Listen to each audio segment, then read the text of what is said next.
40 sürətlə getmişəm, amma belə 120 belə. Maşında nəyi siz sevirsiniz? Komfortu?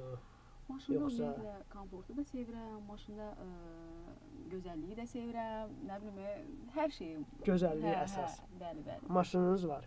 Maşınımız var. Mən demək 2000-ci ildə mən maşın idarə edirəm. 2000-ci ildə. Bəli. Bunu yəqin təzə almısınız indiki maşını. İndikini hardasa mayda bir kredit. Azərbaycan müğənniləri kimi biz də neyək ki, pis gördünüz mü, maşından sonra söhbəti fırladı. Muğamı sevirsiniz? Muğamı dinləməyi sevirəm. Mən özüm Asiv Zinalabla musiqa kollecindən Məsum İbrahimin tələbəsi olmuşam.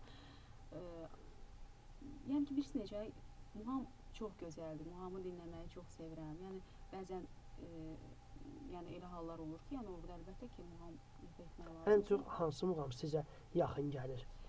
Ümumiyyətlə, mən Segahı çox sevirəm. Elə dinləməyi, Segah muğamını dinləməyi sevirəm. Mən demək olar ki, yenə deyirəm, muğam çox gözəldir. İndi baxır da, biraz mən səbirsiz insanam da. Mənə desələr ki, məsələn, bu dəqiqə sən dur, hansısa bir muğamı oxu, halbuki keçmişəm, onu öyrənmişəm. Amma yenə də mən hardasa biraz belə qalaram da. Çünki muğam o qədər dəryadır, o qədər çətindir. Bax belə.